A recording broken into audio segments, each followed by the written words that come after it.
గౌరవనీయులైన ముఖ్యమంత్రి వర్యులకు అట్లాగే మా ఆరోగ్య శాఖ మంత్రి వర్యులకు ఇద్దరికి నమస్కారాలు సార్. ఆరోగ్య శాఖని చాలా ప్రక్షాళన చేయాలని వచ్చిన 2 సంవత్సరాల్లో దామోదర్ నరసింహ సార్ గారు బాగా కష్టపడుతున్నారు. కానీ అసలు మెయిన్ పాయింట్ అనేది మర్చిపోతున్నారు సార్. ఎందుకంటే ఇప్పుడు చాలా మటుకు మీరు చూస్తూనే ఉన్నారు, మెడికల్ డిపార్ట్మెంట్లో లాస్ అయిపోతున్నది, బాధపడుతుంది, సఫర్ అవుతున్నది అనేది ఒక పారామెడికల్ నర్సెస్ మేమే సర్వనాశనం అయిపోతున్నాం. ఇప్పుడు ఎందుకంటే మాకు అంతకుముందు రీజనల్ డైరెక్టర్ ఆర్డీ ఆఫీసులు ఉంటే దానివల్ల చాలా బెనిఫిట్ ఉండే. ఆ ఆర్డీ ఆఫీసులు లేకుండా చేసి మాజీ డైరెక్టర్ గారు దాంట్లో డైరెక్టర్ ఆఫ్ హెల్త్లో చేశాడు. అప్పుడు 5 రూపాయలతో అయ్యే పని ఇప్పుడు లక్షలతో అవుతుంది. ఇక్కడ డైరెక్టర్ ఆఫ్ హెల్త్లో డాక్టర్లను చూడగలుగుతారు, ఈవెన్ డిప్యుటేషన్ ఇచ్చుకునే స్థితిలో ఉన్నారు అని అంటే ఎందుకండి? ఎందుకు డైరెక్టరేట్? మాకు డైరెక్టర్లు అవసరమా? మాకు డైరెక్టర్లు అవసరం లేదండి. ఈవెన్ నర్సెస్ డైరెక్టర్ కూడా అవసరం లే. మాకు రీజనల్ డైరెక్టర్ పోస్టులు ఆర్డీలు పెట్టండి. వచ్చి పని గురించి చెట్ల కింద కూర్చొని మనిషి వచ్చి ఫైలు పెట్టాలి అని మనిషి వచ్చి దాని మీద వెయిట్ పెడితేనే పనులు జరుగుతున్నాయి. అలాంటప్పుడు ఏంటండి చెప్పండి? ఇవన్నీ సర్వనాశనం చేసిపోయారు పాత ప్రభుత్వంలో. పాత గడాల శ్రీనివాస్ గారు, కేటీఆర్ గారు నిన్నేదో తెగ మాట్లాడుతున్నాడు. హరీష్ రావు గారు కానీ కేటీఆర్ గారు కానీ వాళ్ళ హయాంలో సర్వనాశనమైంది మెడికల్. ఇప్పుడు మీరు కోలుకోలేని దెబ్బ కొట్టారు. చిన్నగా మీరు కోలుకొని వస్తున్నారు, ఒక లెవెల్కి వస్తుంది. కానీ మా నర్సులు, మా పారామెడికల్ వాళ్ళు కూర్చొని చెట్ల కింద పుట్ల కింద కూర్చొని ఇబ్బంది పడాల్సి వస్తుంది. కాబట్టి ఇవన్నీ మాకు అనవసరం సార్. మాకు రీజనల్ డైరెక్టర్ పోస్టులు మళ్ళా మాకు ఆర్డీలు పెట్టండి.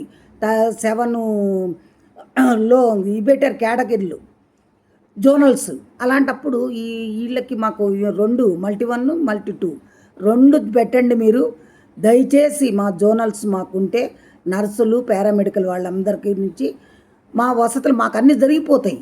అలా కాకుండా ఇష్టం వచ్చినట్టు ఆర్డీకి నుంచి తీసేసి డైరెక్టర్కి అటాచ్ చేసి, డైరెక్టర్ ఏం చేస్తున్నాడు చెప్పండి? డైరెక్టర్ ఏం చేస్తాడు? ఎన్నెన్ని చూస్తాడు? ఇక్కడ లంచాలు మరిగిపోయి లంచం లేని ఏం జరగదు. ఎక్కడి నుంచో రావాలి, వాళ్ళు బస్ కిరాయిలు పెట్టుకోవాలి, కూర్చోడానికి లేదు. ఆ చెట్ల కింద కనీసం మంచినీళ్ళు ఉండవు. ఎండాకాలంలో చెట్ల కింద ఎండకి కూర్చొని ఫైలు మూవ్ అవ్వవు. వీళ్ళు కూర్చొని వీళ్ళు ఫైలు పెట్టుకుంటే జరుగుతుంది. ఇదండి జరగాల్సింది. ఎంత మొత్తుకున్నా అస్సలు మా మెడికల్ డిపార్ట్మెంట్లో ఎవ్వరు కూడా చేంజ్ కారండి. కష్టపడేది ఏఎన్ఎంస్. వాళ్ళ జిల్లా స్థాయి పోస్టులు తీసుకొచ్చి జోనల్లో పెట్టారు. అదంటే రాష్ట్రపతి. అదే టీచర్సు జోనల్లో ఉన్న పోస్ట్ని జిల్లాలకు మార్చుకున్నారు. మా కర్మ ఆశాలను అడ్డంగా చూపెట్టి ఏఎన్ఎంస్ని బలి చేస్తున్నారు.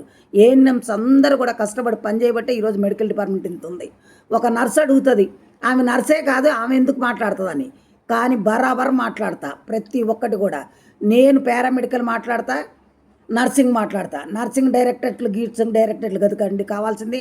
మెయిన్ మాకుగా ఆర్డీ ఆఫీసులు మళ్ళీ రీఓపెన్ చేసేయండి. ఎందుకంటే వాటికి ఏం జీవోలు లేవు. అంతకుముందేమో దాంట్లో మధ్య అవుతున్నట్టు ఎక్కడ జీవోలు లేవు. కాబట్టి దయచేసి దీని మీద మీరు ఒక క్లారిటీ తీసుకొని మాకు ఆర్డీలు ఇమీడియట్లీ పెట్టండి సార్.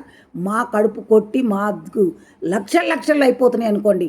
ప్రమోషన్స్ మేము అడుక్కోవాలి, ఫైల్ మేము తీసుకెళ్ళాలి, అన్నీ డిపిసి జరగాలన్నా మేమే తిరగాలి. ఇంత అవసరమా? ఎందుకండి చెప్పండి? ఇప్పుడు ఒక ఏఎన్ఎం ఒక ఏఎన్సీని రిజిస్ట్రేషన్ చేస్తే అది చచ్చేదాకా ఉంటుంది ఆన్లైన్లో. మరి మా ఎందుకు ఉండవు? ఎప్పుడు రిటైర్డ్ అవుతారో తెలియదు, ఎప్పుడు ప్రమోషన్ ఇవ్వాలో తెలియదు. మొత్తం ఈ లిస్టా రాజ్యం అయిపోయింది. కాబట్టి దయచేసి దీని మీద గట్టిగా కాన్సెప్ట్ పెట్టండి సార్. సీఎం సార్, ఆరోగ్య శాఖ మంత్రి గారు పట్టుకుంటే కంపల్సరీ అవుతుంది. మా రాజనరసింహన్నకి అంత మంచి టాలెంట్ ఉంది అన్న. నువ్వు దయచేసి దీన్ని టేకప్ చేసి ఆర్డీ ఆఫీసులు ఓపెన్ చేయించన్నా. నీకు పాలాభిషేకం చేస్తాను నేను ఓన్గా వచ్చి. ఎందుకంటే దానివల్ల నాకు చాలా ఈజీ అన్న పని అవుతుంది. పని అవ్వటానికి ఈజీ అవుతుంది. ఇప్పుడు డైరెక్టర్ ఆఫ్ హెల్త్ పెట్టి డైరెక్టర్ని మేపాలి, చుట్టుపక్కల వాళ్ళని మేపాలి, అందరికి మేపి బర్రబత్తలు అయిపోతున్నారు సార్ వీళ్ళు. ఇంట్లో అక్కడి నుంచి ఇక్కడికి వచ్చి చెట్ల కింద కూర్చొని. కాబట్టి ఆర్డీ ఆఫీస్ గురించి ఇమ్మీడియట్లీ పెట్టండి సార్. మీకు చేతులెత్తి దండం పెడుతున్నాం. ఈ జనరల్ ట్రాన్స్ఫర్స్ ఇవి కాదు సార్ కావాల్సింది. మాకు డిఏల గురించి అడిగినప్పుడు ట్రాన్స్ఫర్లు పెట్టారు. మా లీడర్లు వచ్చి ట్రాన్స్ఫర్లు 2 సంవత్సరాల క్రితమే పెట్టారు. మళ్ళీ ట్రాన్స్ఫర్స్ అని కాకుండా ఇష్టమైన వాళ్ళు వాళ్ళు విల్లింగ్ ఉండి పెట్టుకుంటే అట్లా లేపినా చాలు సార్. ఇప్పుడు ఏం లాభం, మీరు పెట్టారు ట్రాన్స్ఫర్స్ అని మొత్తము యూనియన్ ప్రయారిటీ తెచ్చుకుంటున్నారు, పెట్టుకుంటున్నారు. ఒక్కొక్క క్యాండిడేట్ ఎన్ని యూనియన్లో ఉంటుంది అనేది ఒక్కరు కూడా అడగట్ల. అట్లా ఈ సిటీలో ఉన్నోళ్ళు సిటీలోనే ఉంటున్నారు యూనియన్ ప్రయారిటీ పెట్టుకొని. అలాంటి వాళ్ళు ఇక్కడే కానీ ఉంటే ఆ ఉంచిన వాళ్ళని, ఆఫీసర్ని, కన్సల్ట్ సీనియర్ అసిస్టెంట్ని, సూపర్నెంట్ని అందరిని మటుకు కోర్టుకి ఈడుస్తా ఈసారి అయితే కంపల్సరీ. ఎక్సెప్ట్ నర్సెస్ కానీ వీళ్ళు కూడా వాళ్ళు యూనియన్ ప్రయారిటీ పెట్టుకొని చేయకూడదు, చేస్తారు. ఎన్నిసార్లు యూనియన్ ప్రయారిటీ పెట్టుకుంటారు? పెట్టుకొని చేసే మటుకు ఈసారి మటుకు నేను ఎట్టి పరిస్థితిలో ఊరుకోను సార్. కాబట్టి దయచేసి మీరు మా రీజనల్ డైరెక్టర్ ఆఫీస్కి మాకు రిటర్న్ ఇస్తారని, ఇవ్వాలని కోరుకుంటూ సెలవు తీసుకున్నా. మీ మా ప్రసన్న.